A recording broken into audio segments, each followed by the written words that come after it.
At the beginning of the film, we see a group of criminals on their way to pick up a shipment of drugs from a fat man. After walking for a while, the fat man asks to rest for a bit. Unbeknownst to the drug dealers, the fat man is an informant for the police. The fat man gives the police his location, and the police tell our protagonist to get a clear shot at a target. He gets a clear shot at the drug dealer's accomplice, and is ready to take the shot. But then the next day, the leader of the criminals gets a phone call. He realizes that this is not a customer, and punches the accomplice and executes him on the spot. The police immediately take action, and are confused as to how their informant was compromised. The protagonist quickly shoots the leader of the criminals to avenge the accomplice. He fires a few more shots to finish off the rest of the henchmen. One of them hides behind a rock, but he shoots a bullet through the rock and kills him. The only one left is the leader of the criminals, who takes out the police informant and uses him as a hostage to threaten them. They then drive away into the distance, and the police signal is lost. The protagonist then goes to the last location that the informant's signal was at. His captain and the rest of the team soon arrive. They notice that the informant is lying dead, facing the direction that the criminals may have escaped in. Captain Wang asks the gatekeeper if it's possible that the criminals escaped through the swamp, but he says that it's very unlikely. He says that almost every year, someone dies from going down there. The locals and animals all avoid the area. The locals call it the cannibal swamp. But they don't believe much of that nonsense. They don't believe the gatekeeper very much, but they understand why he would want them to stay away from the swamp, since it's part of his job. They won't force him to come with them, so he leaves. Knowing that there's no point in trying to convince them otherwise, the old man leaves after they've walked for a while. The protagonist suddenly sees a strange image in his mind. His teammate asks him if he's okay, but he just says that he thinks something flew into his eye. They then find a passage behind a waterfall, and Captain Wang tells them to pack light so that they can fit through. After walking for a while, they find a dead body on the side of the path. After examining it, they see that the body is posed with its hands together, as if it were praying. But they can't find any other way out.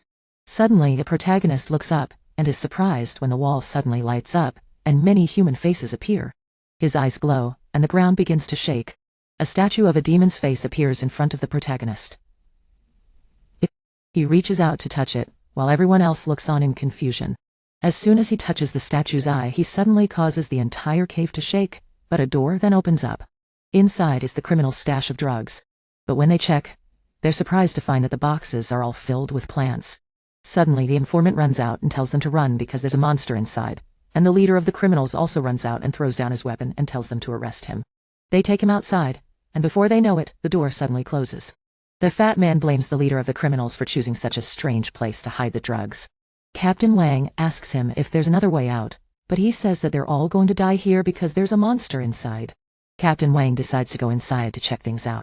But the fat man says that he's not going back in there. But he knows more about the situation than anyone else, so Captain Wang needs him to come with them. Besides, this is their job, so the fat man shouldn't forget his place. The protagonist gives him a gun so that he can defend himself. They then go inside and come to a second exit. The leader of the criminals opens the door for them, and tells them to try to get him out alive. Captain Wang tells them to be on high alert as they go inside. The protagonist asks the fat man why he wasn't as scared when he was being interrogated earlier as he is now, and he says that the monster can't talk, but people can. 2 of the soldiers in the group are then attacked by the monster, and killed. The rest of the team fires all of their weapons at the monster, but it doesn't seem to have any effect, so the protagonist and one of his teammates go forward to check things out. They find the soldiers' bodies but no monster. And then it suddenly appears and quickly darts through the holes in the wall. The protagonist is attacked by it, but he manages to dodge it and shoot it in the back. His teammate doesn't run away, and instead fires at it pointlessly until the monster grabs him and eats him. The protagonist quickly reloads his gun and shoots at the monster, but it doesn't seem to be injured, so he aims for its head and fires repeatedly at one spot. Finally, after he manages to shoot a hole in its head, the monster dissolves into small black beads. Just when everyone thinks that it's over, the beads suddenly roll away in one direction. Then, dozens or even hundreds more monsters appear and begin to charge at the team. They can't turn around fast enough, so the team has no choice but to run backward to keep their distance from the monsters. They then run up onto a wooden bridge, and the protagonist stays behind, and quickly shoots out one side of the bridge to make it collapse and slow down the monsters. But they just run up the sides to follow them. One of them gets under the bridge and quickly grabs the fat man by the leg. The protagonist manages to pull him back up and shoot the monster so that it lets go. Just as the monsters are about to reach the protagonist, Captain Wang shoots them from below. He decides to blow up the entire bridge, and the fat man flies up and grabs onto the bridge's cables to lower himself down. They both swing on the cables, and just as they're about to hit the rocks, the protagonist catches the fat man and lowers him down safely. But then the entire group is cornered by the monsters. Suddenly, the tower in the distance lights up, and a door opens. The old gatekeeper appears. He says that he warned them, but they didn't listen. The leader of the criminals realizes that he's the one who told him to hide the drugs here, and that he's also the one who told him that the fat man was an informant. The old man had originally planned to lead the criminals here and let the monsters kill them all as punishment for harming the people, but Captain Wang's team stubbornly insisted on coming in. Captain Wang asks him who he is, but he doesn't answer. He then releases a cloud of smoke, and more clouds of smoke appear all around them. He then transforms into his true form, which is a sorcerer, and no one who has ever seen his true form has ever survived. He sends the monsters to attack, but the protagonist suddenly swings a sword and cuts down a monster in one blow. The protagonist's eyes glow again, and in his hand is a magical sword. He doesn't pay any attention to it and just continues to swing it at the monsters to protect the group. The monsters start to fear him and back away, and the sorcerer is surprised that he's a descendant of the fishermen. He doesn't know who the fishermen are, so the sorcerer tells him that they're the masters of the sword that he's holding. But it doesn't matter because no one will be able to get out of here alive anyway. He then summons 2 whirlpools to drown them, but his magic is suddenly broken by a barrier. A man then flies down from the top of the cave, and he's very surprised to see the protagonist. He says that he's foolish for daring to call his real name. He then lands on the ground and gives the sorcerer 2 choices. One is to die, and the other is to let him do it. The sorcerer says that he's been training for this his entire life. He then summons a bunch of rocks. The leader of the criminals is crushed by the rocks that fall from above. The fat man and Captain Wang are lifted into the air. But the protagonist waves his hand, and the rocks disappear. He then walks forward and easily deflects the sorcerer's attacks. He swings his sword and cuts off the sorcerer's head. The old man wanted him to die, because he knew he was wrong when he laid down and broke the middle pillar of his master. But the noodle monster was very long, so he made another condition. That is, he divided half of the middle pillar of the noodle monster for others. If he died, he would not know who it was. He gave the old man a chance to reveal the accomplice. He revealed that his accomplice was his arrogant porridge bottle. So the noodle monster said that he would take his life from the beginning and kill the old man. The old man thought that the noodle monster was lying, but he only said that he would not kill him, but did not say that he would not let others do it. The old man immediately rushed to grab the old man's life and cut off the foot of the team leader, and then used him to threaten the noodle monster. But the noodle monster asked the old man if he still remembered whose gyro he was holding. He then flew the old man and sent him to the old man to finish. The old man was hesitating when the old man in the area rose up and forced him to explode. The noodle monster then stepped forward and used the gyro to destroy the tower that the old law had built. After the tower fell on his head, the noodle monster suddenly held a golden skull in his hand. The evil spirit from the old law then suddenly flew to the old man and knocked him unconscious. He dreamed that a plane flew there and he then saw that the fat man was carrying him away from the line. In a dream, the old man dreamed that he had been sealed by something. He then woke up and found himself on the sickbed. He saw that there was still a sword in the scene, so he took it. He walked around the market and found that someone was nearby, so he took the sword and came. But this is just a fat man looking for something. He wanted the old man to calm down and also said that he had been in a coma for 3 days. When the old man opened the door, the fat man said that he had also tried to open it for 3 days, but failed. Suddenly, someone opened the door, so the two hid aside and the old man attacked the person who entered. But the girl also grabbed the sword and fought back. The old man took the curtain to cover his eyes, and the girl cut the curtain in half. She thinks that a special soldier like the old man can't even hold the sword. A man came over and asked the girl named Binglu not to hold it like this, and return the sword to others. This person is Van Meng. Van Meng said that they were kept here to check their strength. Since there was no problem, the fat man wanted to leave. But Binglu believes that this place is not a place where they can come and go as they please. Van Meng wanted them to follow him because the team leader was coming back. On the way, Van Meng said that this place is responsible for handling cases that ordinary people cannot solve. For example, the water pool incident they just encountered. Van Meng then took them to a separate villa on the mountain. When they entered, Van Meng immediately took them to the team leader's room. The fat man thought that the team leader was very powerful when he had his own chef. However, Van Meng said that this is a high level. Their chief, the team leader, invited the fat man and the old man to a meal, and said that both of them will now become investigators of this place. Van Meng wanted the team leader to give them the same room as him.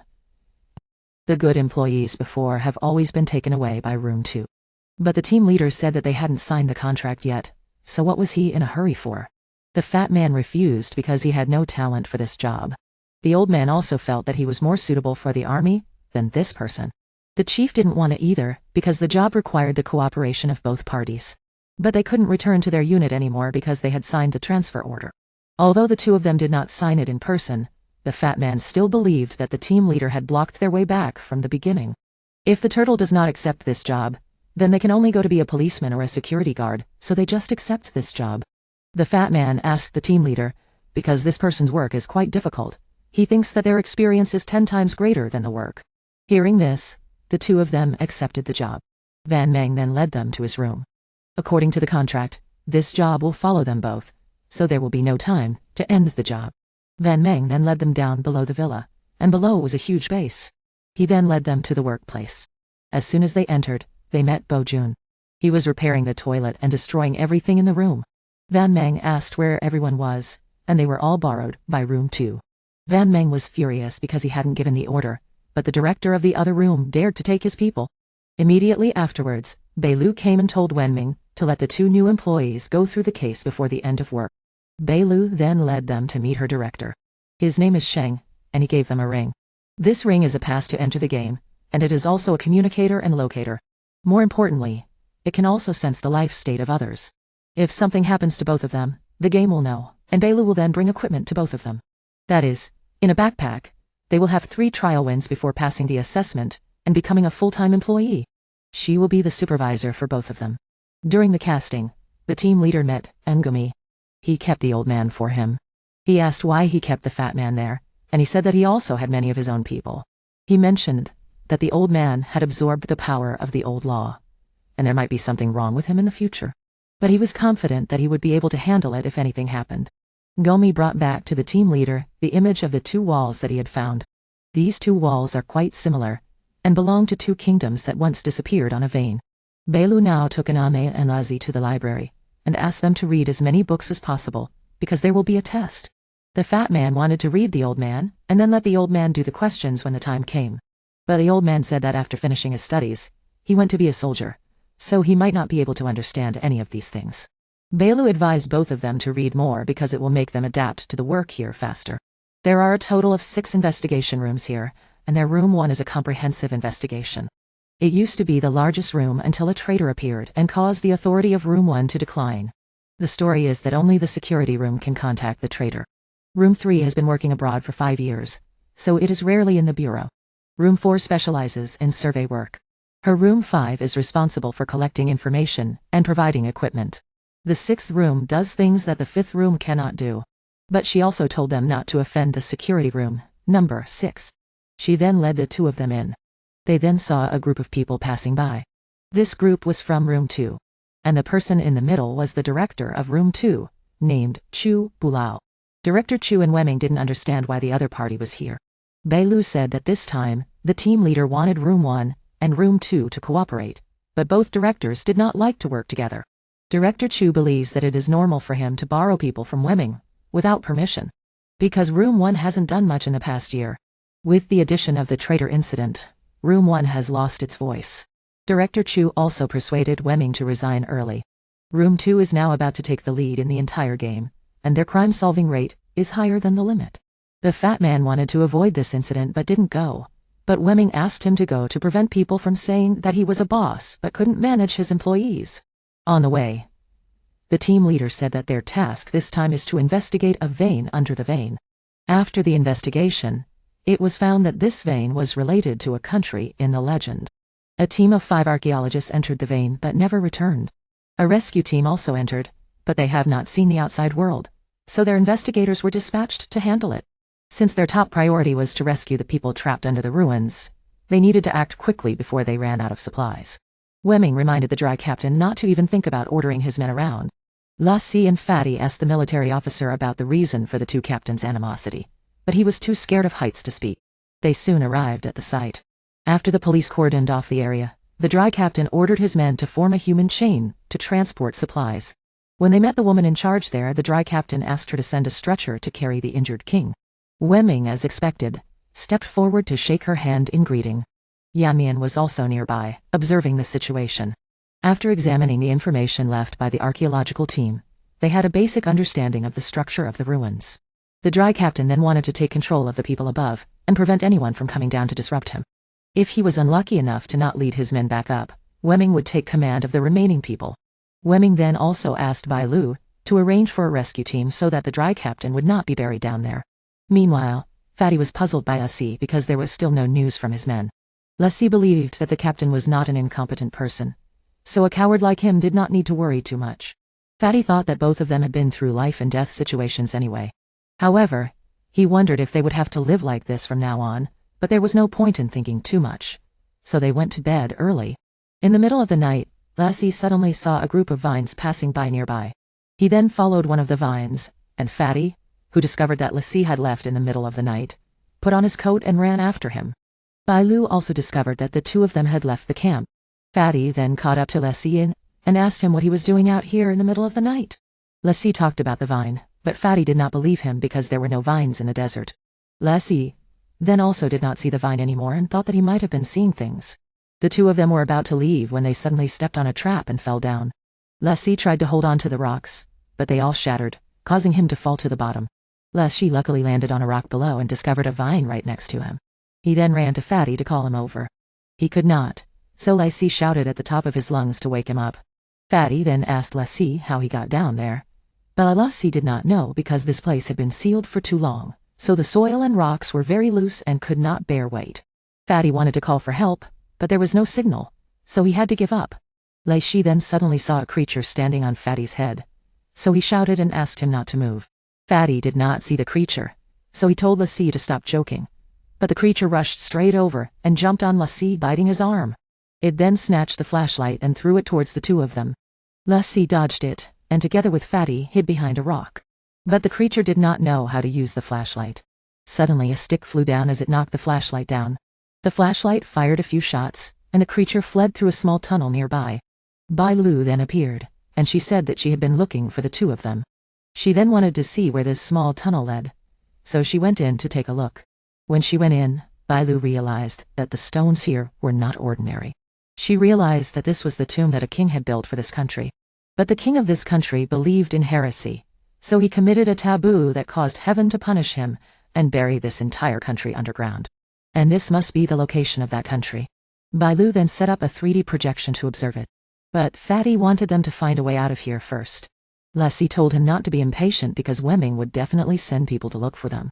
Suddenly, Bai Lu discovered something, so she told Fatty not to touch anything. But he had already accidentally activated a button on the stump, and the ground began to shake and was about to collapse, so Lassie had to rush over and push the two of them out of the way. The next morning, Wemming came to look for LSCI, but both of them were gone. Bai Lu had also disappeared, so Wemming had to send people to investigate the surroundings. Meanwhile, Lassie's group was still safe under the ruins. But Bai Lu did not understand why the captain had let the two of them participate in this mission, when they had not even reached the level of an ordinary investigator. She called the two of them burdens with a very unpleasant attitude. But Lassie then realized that if they just stayed here waiting, they would run out of oxygen to breathe. So he told Fatty to go down and move these stones. Fatty was worried that he would be clumsy, but now that he was not doing anything, he would die anyway, so the two of them worked together to move a stone out. And there was a pull cord underneath. Lassie pulled it recklessly, and a passage opened up below the ground.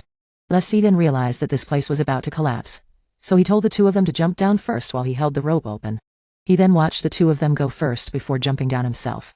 Lassie suddenly saw the creature from last night, but when he got out of the passage it disappeared again. The three of them then followed a path, and headed straight to a place that seemed to be the king's tomb.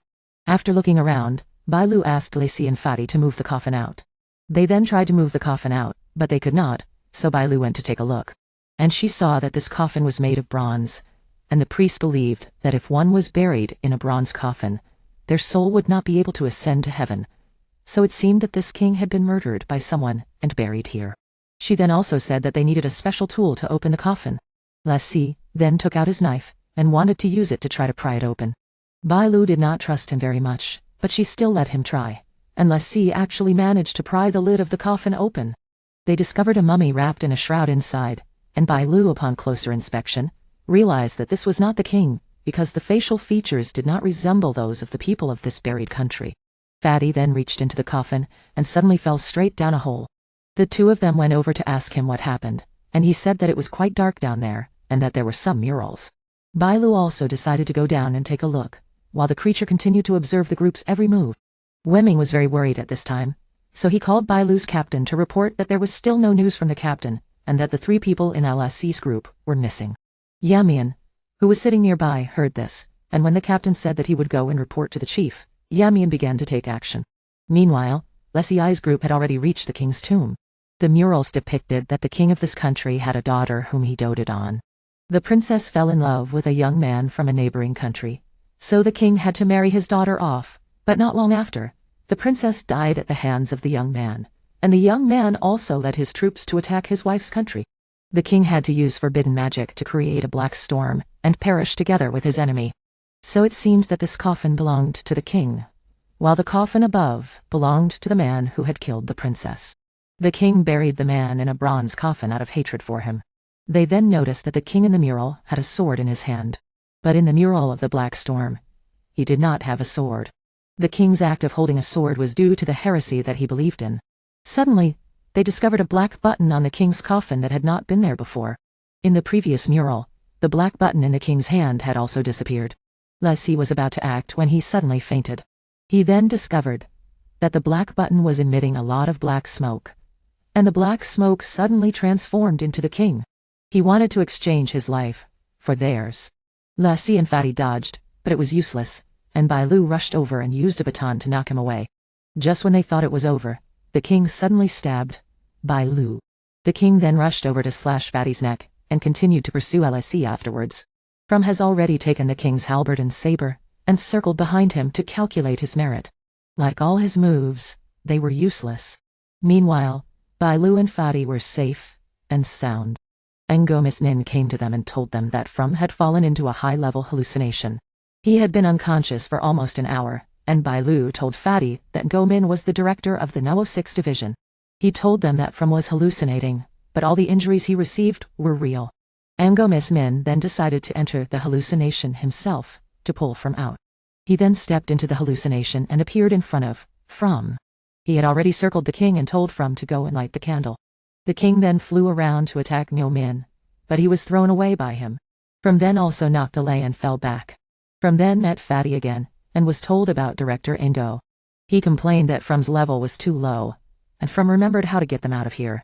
The military officer now told the chief that the civilization had also gone down to the ruins, and they had temporarily obtained a map of the ruins below from the lucky silver-faced envoy. The chief asked the military officer to cordon off the location based on the map and start the excavation. Soon after, someone came to report to the military officer that they had received a signal that might be from the civilized people, and the location of the signal was in the center of the ruins. From now told the group about the secret passage he saw when the king turned into smoke and left. They then opened a hidden door, but inside was another battlefield. Bai Lu suspected that the hallucination had deliberately leaked information to From to lure everyone into this second battlefield. Ngomin said that this was a battle of life and death, and there was only one way out of all of them, and the rest of the way was a dead end. And looking at it, there is no rule, so even if you fly, you may not know which way is the right way. Ngomin had no way to break it, so he told Fatty to choose a path. He hesitated and didn't choose, so Ngomin still asked him to choose, so he chose the middle path and pushed it away. They then went this way, and just after walking a short distance, there was a sudden sound behind them. Fatty was frightened, and said that if they died, don't blame him, but blame Ngomin for asking him to choose this path. But the path they took was still safe and nothing happened. It's just that after a while, their path suddenly shattered, causing them all to fall down. But then they fell down to a standstill. Everyone was safe here, and Ngomin was also shocked that someone could create a 3-layer hallucination like this. They then found Director Chu and civilization underwater, so they swam down to save people. But when they lifted the man up, Fatty was wrapped around his legs by a water monster and dragged down. From swam down to cut the water monster and lift Fatty up. When they got ashore, they called civilization back. Fatty asked why they were both here, and civilization said that he went to find all 3 of them, but unexpectedly met Director Chu underwater, so he went to save him, but was wrapped around his legs by the monster and dragged down. Suddenly Director Chu came back to his senses and attacked Civilization with a sword. Fatty thought that Director Chu wanted to resolve his grievances with Civilization here. From took out a vegetable to block the move, but was knocked away. He suspected that Director Chu had been hallucinating, and the two of them had to hold Director Chu back. Min ignored them and threw something into the water. The whole stream of water then boiled up, and he said that water was the cause of the hallucination here. Director Chu woke up, and Min said that the blackheads in the tomb came from this water. Immediately afterwards, the creature attacked from, and suddenly appeared on the edge of the tree. The group then went down to kill it together. Like it, the movement was too fast. Songgon's mind to blow it away. He then let it come over and let the fire attack and kill it. The group then escaped the hallucination. Fatty thought that Min came out too early, but if he did everything, what would they do? They then found the missing people, and it seemed that these people had been attacked by evil spirits, and were in a state of suspended animation. The army above had also dug away down here, so they had to send the wounded out first. Fatty then noticed that there was a cloth letter, so he planned to take some back. He also found a jade pendant, and asked if it belonged to From. But From just thought it belonged to someone else, so he would bring it back. Min found the symbol on the jade pendant quite familiar. The whole group then set off to return because they had completed the task of saving people. Fatty accidentally found a sweet fruit under his clothes. Civilization decided to divide the pile equally, and Anchaman then came over and took a piece, and told From to come to him at this address after this incident, and not to let anyone else know. Bai Lu then also went in, and asked what they were hiding, and forced them to confess. Not long after, while waiting for the chief to return, Civilization invited Fatty and From to have a few drinks after completing the task. This time, From and Fatty also made great contributions, which made the division somewhat proud. The director of the No. 5 division also came here to drink with them. He said that if you drink, you must drink with a bowl. If you drink with a glass, it will be too boring. Civilization immediately took a bowl to start drinking. He said that the two new employees were the protagonists. So he handed a bowl to Fatty. He fell down after drinking a bowl, because his drinking capacity was not good. From was about to run away, but he was held back by him and forced to drink. The next morning, From realized that he had to go to training, so he called Fatty to wake up. But he suddenly had a strange color here. From had to take him to the medical room but met Bai Lu on the way. She saw the situation, and took Fatty to her director to see.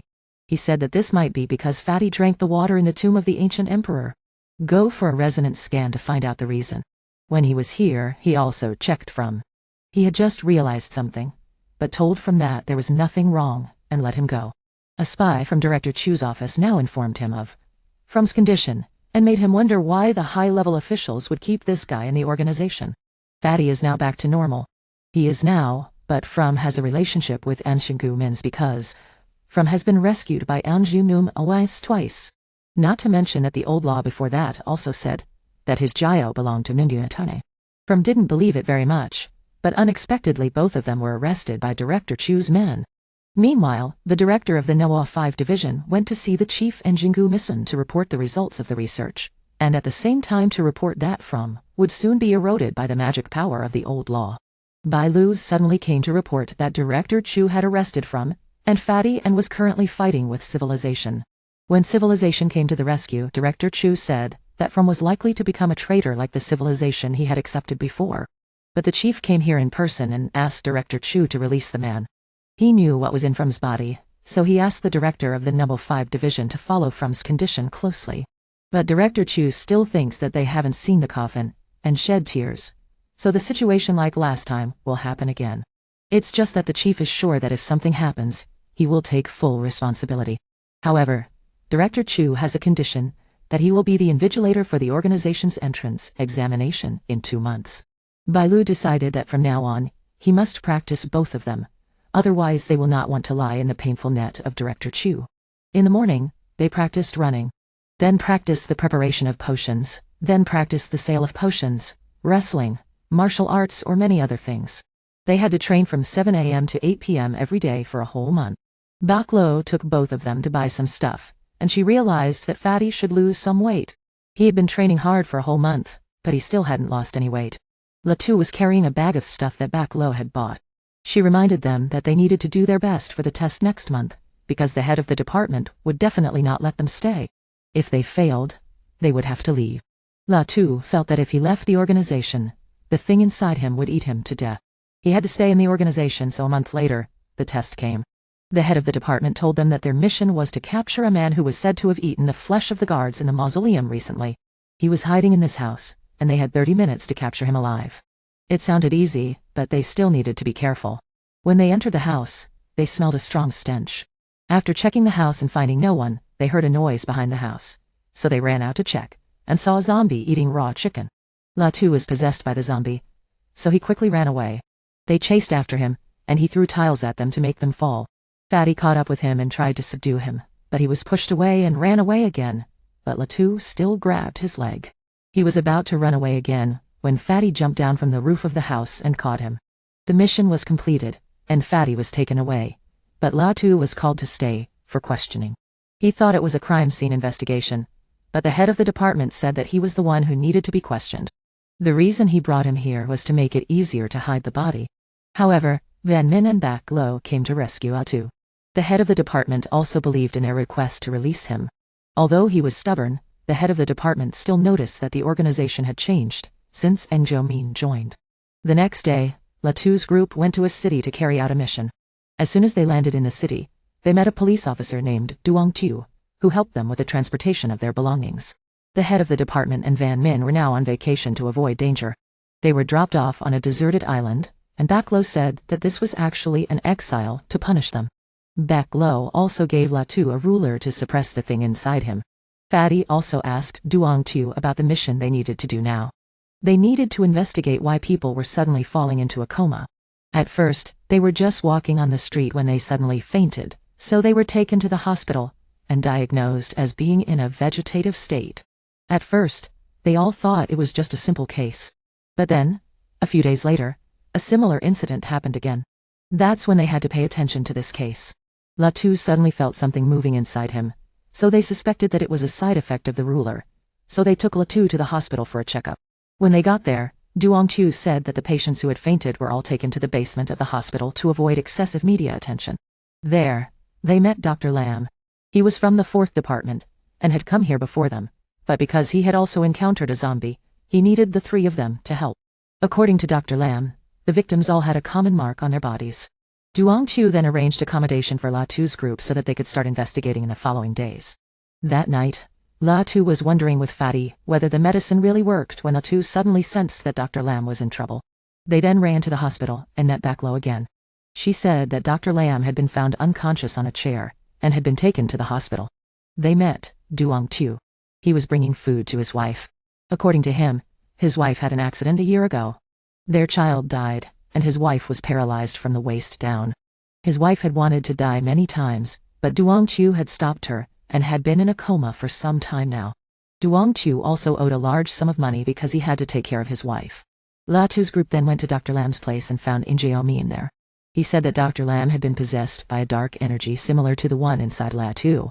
But he easily removed the dark energy and asked them to find something for him to put the energy in. Fatty found a kettle and asked Min if he could remove the thing inside Latu, but he refused. At that moment, Latu was having a nightmare when he suddenly woke up. Min pulled his mind out and made a clone so that his body could rest while his mind could still work. He put Latu into Fatty's mind to see. When he entered, he found that Fatty was overcoming all his own trials, in all kinds of different ways.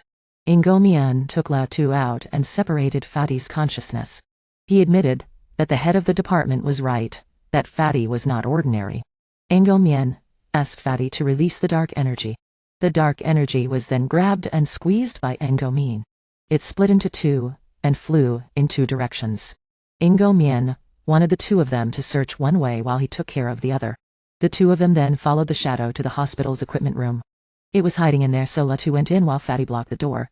Suddenly the door was slammed shut, and the shadow rushed out to attack Latu. Fatty opened the door, and rushed in. And Latu told him to call Min, here using the red string that Min had given him. But the shadow had already wrapped the string around the water tank, forcing Fatty to run over to get the string. Latu was being controlled by the shadow. It wanted to take the power of the ancient law in Latu Tuete. Because he wanted to get rid of it, he just gave it to him. But Min then came over and started to reason with the shadow. He knocked the shadow away and realized that it was just a puppet. Fatty was shocked because Latu was dead. But this was just a clone, so there was no need to worry. Latu in the back then woke up and knew that the shadow just now was just a puppet, so the person controlling it must be nearby. But at that moment, on the roof of a house, a masked man appeared and called the person who controlled the puppet the cult leader. And this cult leader was none other than Duong Chu. Meanwhile, Latu had looked at the mark on the victims' bodies and found it familiar. Suddenly they discovered that there were insects coming out of the mark. These were poisonous insects, and if they tried to remove them, they would die and release poison into the victim's body. What Latu wanted to say was that this mark was similar to the symbol on a jade bracelet that Ngamian had taken from the tomb last time. Meanwhile, the people who came to find Duong Chu were asking him to return to them. He had been gone for too long. But Duong Chu needed more time. The three men thought that Duong Chu was still attached to his dying wife, but he still believed that there was a way to bring his wife back. The leader, Luo Wen, said that he would let Duong Chu do whatever he wanted, but the first thing he had to do was hand over the location of the city's sacred relic. But he didn't know where the relic was, because the city had changed a lot in the past 100 years. But Luo Wen said that he was not easily fooled, so he would try to find it for Duong Chu to see. Duong Chu then went to Latu's group. Back Luo gave him the investigation file, so he asked Latu to go with him to the police station to handle some procedures. As soon as they left the hospital, Luo Wen followed them in a car. Back Luo and Fatty decided to sneak into Duong Chu's wife's room to see if the organization's technology could cure her. But Fatty later found some sweet pills hidden under the bed. These were the pills he had picked up when he was in the kingdom that had been buried. Yang Shao had been there before, and the symbol on the victim's body was the same as the one on the stone statue in that kingdom, so everything must be related. Bai Lu then called the chief of the bureau to ask about it, and he compared the information and found out that Yang Shao was the leader of a cult, but their sect could not be touched. However, when he heard that Lai Zi had gone with Yang Shao, the chief of the bureau was worried because the case had already been handled by the chief of the police, so there was no need to do anything else. Fatty then called Lai Zi. Lai Zi heard the news, but did not act rashly. Instead, he asked Yang Shao to take him back to the hospital. However, Yang Shao already knew the truth, so he told Lai Zi that there was no need to pretend anymore. He then threw Lai Zi out of the car and said that he was one of the people who had been resurrected from the tomb by Lai Zi Dada. Lai Zi asked him what he needed the old sorcerer's relic for, and Yang Shao said that he needed it to resurrect his wife. But how did he know that this thing could resurrect his wife? He had to try it to find out. Lai Zi was then beaten up and was about to be sucked dry by Yang Shao, when Yan Mian sent a message to Lai Zi, telling him to rush over and steal the car and drive away. He was then chased by Yang Shao, so he drove the car into a cliff to make the rocks fall down and trap Yang Shao while he escaped. He called Fatty and told him about the location that Yan Mian had given him. Coincidentally, that was the location where the chief of the bureau had said he had been attacked. So the two sides decided to meet up at that location. Fatty's group then took a taxi to the rendezvous point, but the driver advised them not to go there because it was not a good place. 25 years ago, there had been a construction accident there that killed 3 workers. After the construction was completed, there was another accident that caused the people who moved in to have accidents one after another. Therefore, the place had been abandoned for many years. Lai Zi had already arrived at this time, and was searching inside when he suddenly heard the sound of someone following him, so he took out his gun. But it was Fatty and Bai Lu, who were immediately pushed down by the driver when they arrived. At this time Yang Shao had also escaped from the ruins and met Luo Yun again. Han said that he had found the location of the sacred object, and would not bother Yang Shao anymore, but when he left, he called someone to the hospital. Lai Zi's group then decided to go into the haunted building. As soon as Lai Zi stepped into the elevator, he saw the crying images of the people who had died in the elevator accident. The group then went upstairs to check it out. As they were going up the stairs, Bai Lu suddenly heard something, so the group followed the sound upstairs. As soon as they went up, the entire floor was empty. But suddenly some crazy people rushed out from the darkness. They did not know that these were ghosts, so they ran away. But when they ran upstairs, they were attacked by more people. They were soon surrounded by the 3 of them, so Bai Lu rushed forward to fight first. When they realized that these were ghosts, Fatty and Lai Zi pulled out their guns and shot. But as soon as they finished dealing with them, they came back to life again. Suddenly, Niu Mian flew over and used his magic to kill all the ghosts, and then left. He told them to go down to the basement, not up here. As soon as they went down to the basement, there was a huge stone tablet there, and Niu Mian asked the 3 of them to clean up the surroundings while he chanted. At this time, Yang Shao was very angry because Luo Yun had used his wife as a hostage to force him to take the sacred object from Niu Mian Dent Pine. And everyone knew how powerful Nguyen was. Yang Shao then returned home to reminisce about the past with his wife. Luo Wen then called to inform him that if he did not have the sacred object by tomorrow night, Yang Shao would never see his wife again. The next morning, Lazi's group went to Yang Shao's wife's hospital room, but they were a step too late. Yan Mian had given the box to Lazi and said that it contained the sacred object. And Yang Shao had already known about this, so he had been waiting outside the hospital to follow Lazi. Bai Lu then walked in front, and Yang Shao immediately rushed over and sucked Lazi into his body to take the box away. Yang Shao then escaped and even injured Lazi. However, he was caught by Yan Mian. Yang Shao said that this thing originally belonged to him, so he was just taking it back. But Yan Mian also wanted to exchange something that belonged to him. Yang Shao knew that he was referring to the half of the elixir that the old sorcerer had taken from Yan Mian. Yang Shao did not have that half, and it was just the old man who had used Yang Shao as a scapegoat. Yang Shao wanted to leave, but Lazi and Fatty came to stop him. But Yang Shao still insisted that the case of the comatose people in the city had nothing to do with him. He then stabbed his hand with a needle to draw blood, and then teleported away. Yan Mian did not care, and let Yang Shao go because that spell cost him half of his vitality. It seemed that Yang Shao was not the mastermind in this case, and there was someone else. Yang Shao then went to Luo Wen's place to get his wife back. But Luo Wen wanted Yang Shao to hand over the sacred object first. He refused to hand it over, and neither did he, because he knew that Yang Shao was the one who was under pressure for time. Yang Shao handed over the sacred object, and he immediately turned his face and sent someone to deal with Yang Shao Dou-ai.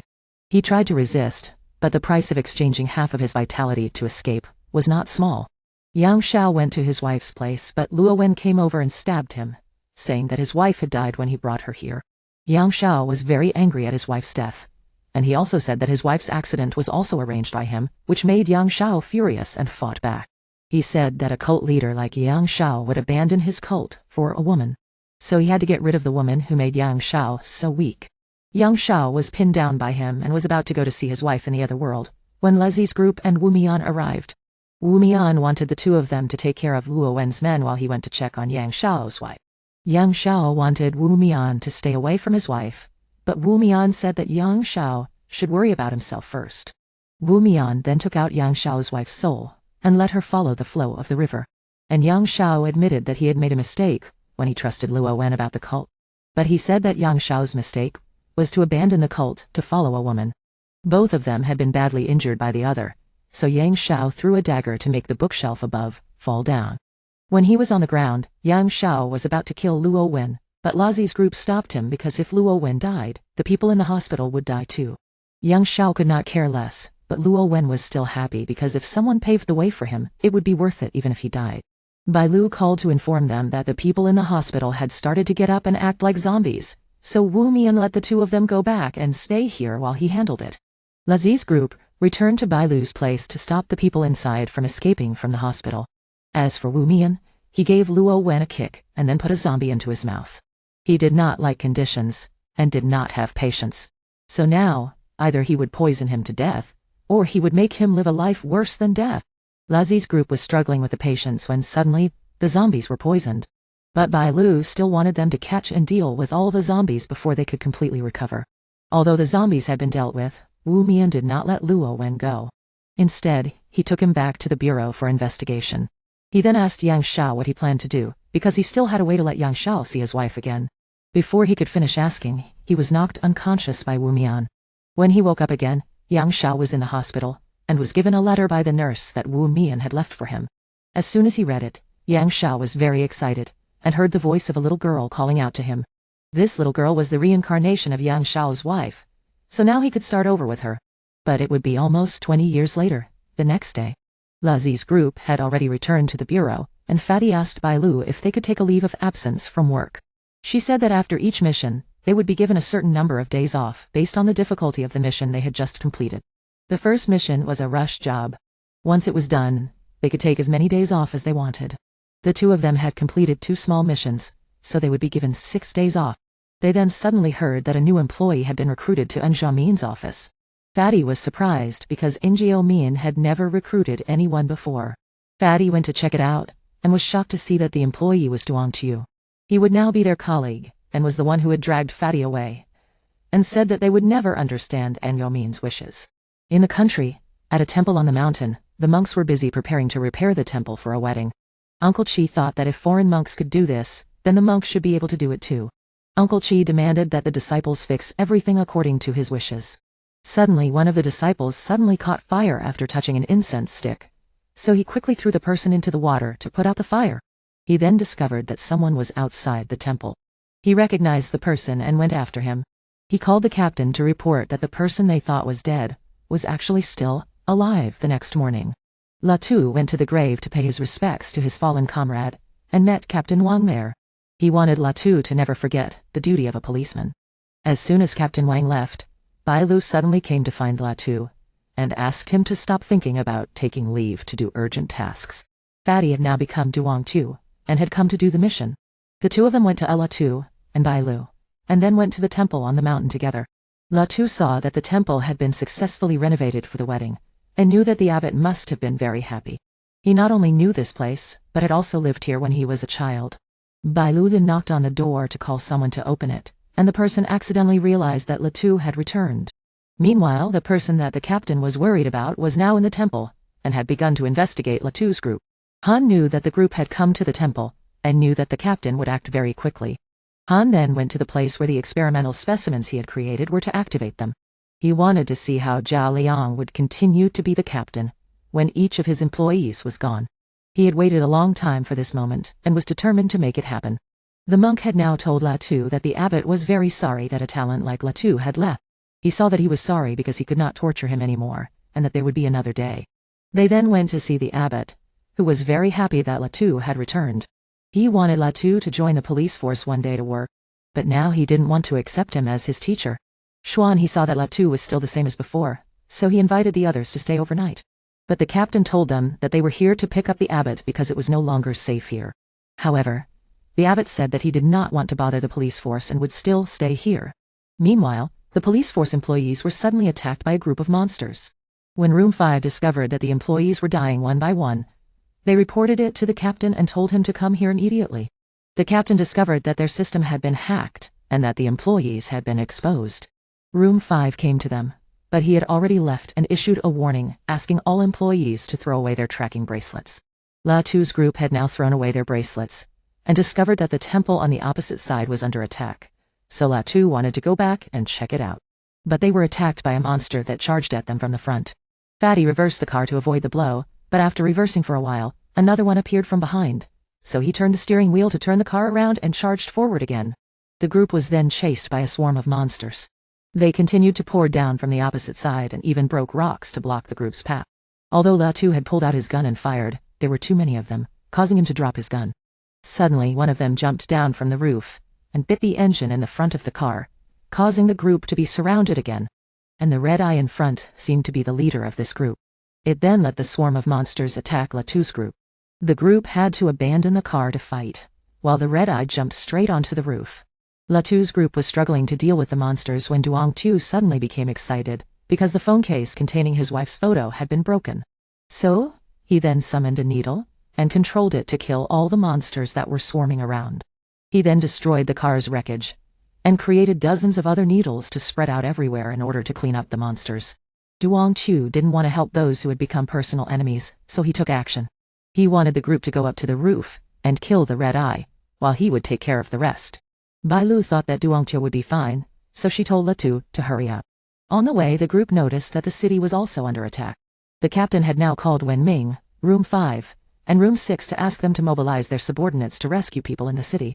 Room 5 thought that the traitor might be among them, and that the captain also wanted to divide the employees into smaller groups to make it easier to deal with. But now that he was not taking action to rescue people, who else would? Room 6 and Wen Ming both wanted the other person to be careful, and not to die so that there would be someone to argue with in the future. It could be said that they were openly jealous of each other, but in times of danger, they were still very worried about their opponents. Meanwhile, Latu's group had returned to the temple and split up to look for the abbot. They then discovered that the monk that Latu knew was lying unconscious there, but they could not get close because of the broken rocks. Bai Lu had now found the abbot. He was being attacked by the monster, and was running out of energy. Latu had already rushed over to fight the monster and asked Fatty and Bai Lu to take the abbot to a safe place. Once they were safe, Fatty immediately went back to support Latu. Uncle Chi also wanted Bai Lu to go and help the other two because he had once abandoned his comrades because of these monsters, which had led to this situation. The monster then charged at Fatty, and Latu had to step forward to block the blow and push it back. He hit its eye, causing it to start to lose its sense of direction and be locked in the neck by Bai Lu Dui. Fatty shot it so that Bai Lu could get out of the way and let Latu rush over to cut off its head. But when they went outside, they discovered that Uncle Chi had disappeared. He had been captured by the mastermind and taken up there, and he had also released the monsters to attack them. Bai Lu realized that the person was Shinda, who had been a colleague of the captain and Uncle Chi Dai. But he had been said to have died a long time ago, and he thought that he had been betrayed by the captain and Uncle Chi that time, but he was lucky not to have died, so now he had the opportunity to return and take revenge. Uncle Chi advised Shinda to let go of his grudge, but he had come this far, so he could not just let it go. He said that he had been abandoned by both of them that year, and had become the kind of creature that he was now. The pain of being burned alive had always haunted him for the past 30 years. Jinda then realized that Latu had told him a secret, that he would die sooner or later. But what was even more frightening was that he would not die, but would become something that was neither human nor ghost, like him. The reason why Galiang had kept him, and let him join the police force, was because he was a dangerous element and needed to be monitored. He had kept him in order to take advantage of him and exploit his labor, so that even if he died, there would be no loss. But believe him, that one day the police force will turn against him, as they are turning against him now. So why don't you follow him, and he will teach him how to use the power within him. He had begun to hesitate when the abbot came to take Shinda away. But he knocked out the abbot and began to create a fireball to surround Latu's group to help the monsters kill the group. Han knew that the abbot was not afraid of death, but he was afraid of implicating others, so now he just needed the abbot to tell him where the map he needed was. It was not without reason that the master built the temple right on the intersection where the map was found. He could have waited for the master to speak, but the group was not. The master had compromised, so the new master spared the group. He then led the master to the Buddha statue, and the master had to use his face to open the lock and reveal the tunnel below the temple. The new master said that after the task was completed, he would let the high priest go with the master. The monk also tried to follow, but the master stopped him. Meanwhile, the people of the investigation bureau had begun to fight back against the monsters. But the head of the bureau suddenly found the head of the sewing room in a small alley with a bloody knife. On the master's side, the maid ran to help the master, but Yang Shao had already arrived. He asked the group leader, who told him that they had gone down there, and that the group leader would not be able to hold on for long. The group leader was now facing the new master. He said that he had originally found the map, but it was stolen by the high priest. He was simply taking back what was his. He also offered the group leader a chance to follow him and use the power within him, but he refused to follow a murderer. The old man thought he was ignorant, so he decided to try to take the power from him. But Yang Shao arrived just in time. The old man realized that Yang Shao had also been targeted by the high priest and the investigation bureau. But this was something he had brought upon himself. The new master did not care, and simply attacked Yang Shao. He had just summoned a few flying swords when they were all burned to ashes. The new master had just summoned a few flying swords when Yang Shao used his sword to deflect them. He then sent a series of clones to attack the new master, but he destroyed them all, and even blocked an attack from behind by Yang Shao Dorio. But when he saw the fat man running away with the map, he targeted the fat man and forced Yang Shao to come to his aid. Suddenly, the group leader rushed over and was burned to ashes by the new master. And the dark power of the old man within the group leader suddenly awakened, and the old man said that he should accept this power instead of rejecting it. The group leader lost control and immediately attacked the new master. The new master asked the group leader if he felt like a monster like the old man, but he no longer had the consciousness to answer. The new master could only focus on the group leader and continuously dodge and block his attacks. But the group leader used a knife to send a blast that knocked the new master out of the intersection and straight into the river. The group leader then turned to attack the fat man. Yang Shao stepped forward to block but was knocked aside. The group leader was just about to touch the map when he suddenly unlocked some kind of power, regained his consciousness, and realized what he had just done. The heads of the bureaus were now facing off against the hordes of monsters, and there was no sign of them abating. Suddenly the ox-headed man created a barrier that covered the entire city, and instantly destroyed all the monsters. But the new master suddenly rose from the water below with a huge body, and emitted an enormous amount of heat. His flames burned everything nearby, But just as the flames reached the group of civilians, the group leader rushed over and absorbed the flames and rushed away. He passed by the ox-headed man and headed straight for the new master. The group leader tried to approach to punch the new master, but he was knocked away by a punch from the new master. The group leader then created several whirlpools to drown the new master, but the master knew that this was not enough. The new master reached out and grabbed the group leader, telling him that his flames would never go out, and he seemed to enjoy the power within him. The old man began to absorb the power from the group leader, and this was exactly what the ox-headed man wanted. As soon as the new master had absorbed enough, the ox-headed man rushed over and grabbed the new master's head, pulling him out of that huge body. He said that he could have dealt with the new master a long time ago, but he had deliberately kept him alive so that he could use him to absorb all the evil energy in the group leader. The old man still tried to attack the ox-headed man with that huge body, but he blocked that body with one hand and shot the new master in the head. The group leader then fell into the water. The ox-headed man told the group leader to choose a side of the coin and gave him a choice. But the next day, the group leader suddenly left the investigation bureau. The bureau chief told the master that the group leader wanted to walk his own path. They then decided to have a drink after many years of separation. The group leader now had a new power within him. His hair had turned white, and his eyes glowed. The movie will continue in the future, so we will see how the group leader's new power will turn out. For now, goodbye.